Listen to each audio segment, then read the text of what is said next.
Good morning class 11 से।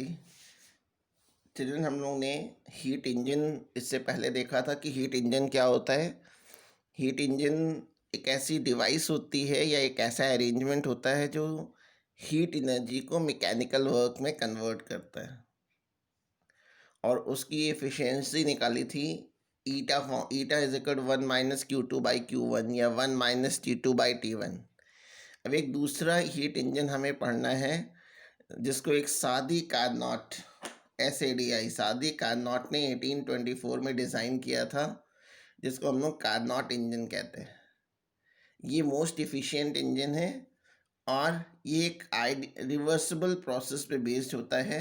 इसका काम भी वही होता है, हीट एनर्जी को मैकेनिकल एनर्जी में कन्वर्ट करना।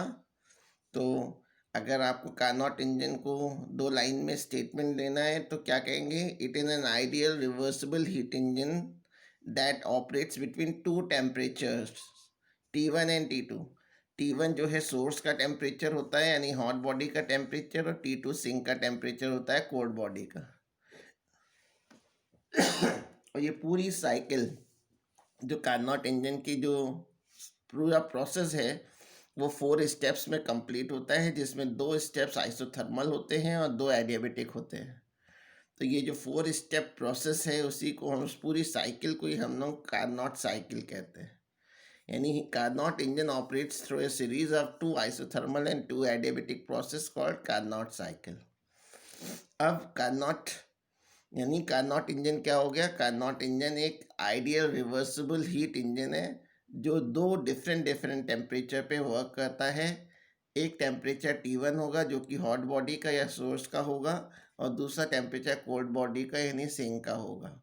ठीक है, ये 4 स्टेप प्रोसेस होता है जिसमें 2 आइसोथर्मल प्रोसेसेस होते हैं और 2 एडियाबेटिक प्रोसेसेस होते हैं। तो 4 स्टेप्स प्रोसेस की जो सीरीज है उसी को हम लोग कार्नोट साइकिल कहते हैं। कंस्ट्रक्शन इसका क्या है? किसी भी हीट इंजन में बच्चों 3 चीज़ें तो ज़रूर होंगी। एक सोर्स ज़रूर होगा, एक वर्किंग सब्सटेंस ज़रूर होगा, एक सिंक ज़रूर होगा, जैसे इससे पहले हीट इंजन में हम लोगों ने देखा था।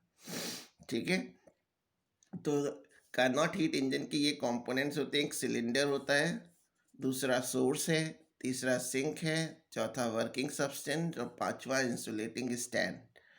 इस पेज में मैंने इसके बारे में डिस्क्राइब नहीं किया है, इसको बुक से पढ़ना है। सिलेंडर, जैसे ये सिलेंडर दिखा रखा है, ये जो सिलेंडर होता है इसकी जो वॉल है वो परफेक्टली इंसुलेटिंग होती है। पिस्टन इंसुलेटिंग होता है, बस बेस कंडक्टिंग होता है।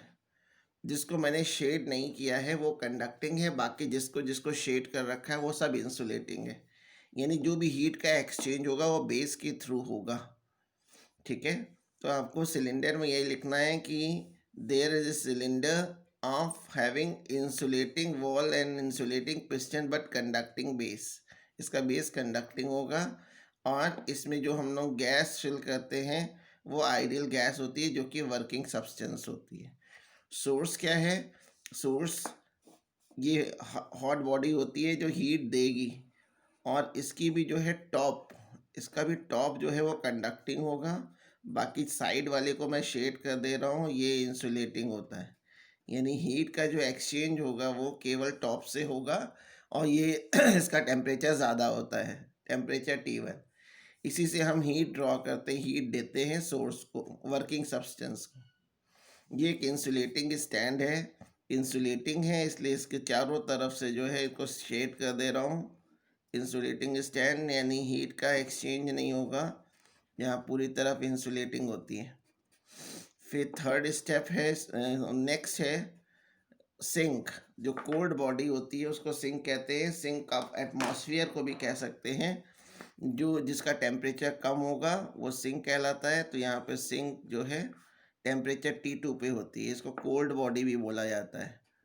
तो अभी तक हम लोगों ने देखा, फर्स्ट होता है सिलेंडर जिसकी वॉल जो होती है इंसुलेटिंग होती है, पिस्टन इंसुलेटिंग होता है लेकिन बेस कंडक्टिंग होता है।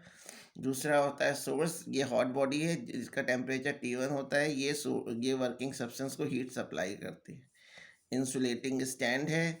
नेक्स्ट है सिंक, ये कोल्ड बॉडी भी कहलाती है, इसका टेम्परेचर T2 होता है, इसका टेम्परेचर T1 से कम होता है। वर्किंग सब्सटेंस, इस सिलेंडर के अंदर हम लोग आइडियल गैस लेते हैं जो कि वर्किंग सब्सटेंस है। फिर लास्ट ये आखिरी दिया है इंसुलेटिंग स्टैंड, जिसके बारे में मैंने बता दिया है।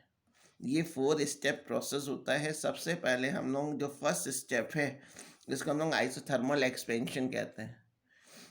मैंने मान लिया है कि शुरू में इस सबसे पहले क्या करते हैं, सिलेंडर को उठा करके सोर्स के कांटेक्ट में रख देते हैं। जब सोर्स के कांटेक्ट में रख देते हैं तो source Q1 amount of heat जो है इस आइडियल गैस को देती है, जिससे आइडियल गैस का भी टेम्परेचर, जो सोर्स का टेम्परेचर है वही आइडियल गैस का टेम्परेचर हो जाता है। इनिशियल वॉल्यूम मैंने सपोज कर लिया है कि गैस का V1 है और फाइनल वॉल्यूम V2 है।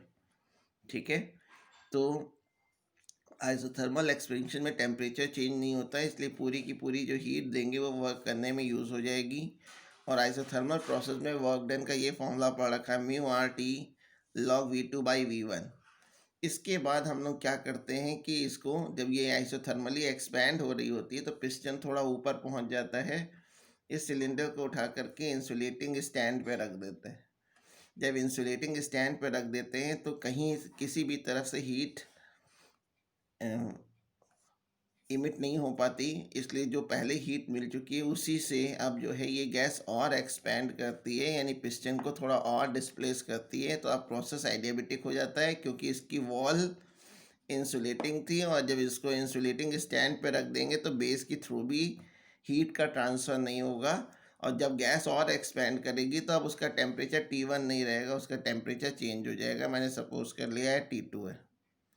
ठीक है, फिर नेक्स्ट स्टेप में जो स्टेप 3 है इसको आइसोथर्मल कंप्रेशन कहते हैं। थर्ड स्टेप में सिलेंडर को उठा करके हम लोग सिंक के कांटेक्ट में रख देते हैं और धीरे धीरे गैस को कंप्रेस करते हैं। जब गैस को कंप्रेस करते हैं तो गैस जो है वो Q2 amount of heat sink को दे देती है और उसका वॉल्यूम फिर घटने लग जाता है। मैंने सपोज कर लिया है कि अब वॉल्यूम V3 से V4 हो जाता है, जिसका फिर फॉर्मूला ये अब आइसोथर्मली हो रहा है। टेम्परेचर T2, इसका जैसे टेम्परेचर T2 है तो T2 ही रहना चाहिए क्योंकि आइसोथर्मल प्रोसेस में टेम्परेचर चेंज होता नहीं है। फिर फोर्थ स्टेप है, इसको वापस ला करके इंसुलेटिंग स्टैंड पे रख देते हैं और इतना कंप्रेस करते हैं जितना कि गैस का इनिशियल वॉल्यूम था, इनिशियल टेम्परेचर और इनिशियल वॉल्यूम था। ठीक है, तो इसको अगर हम लोग ग्राफ में दिखाते हैं तो इसको ग्राफ में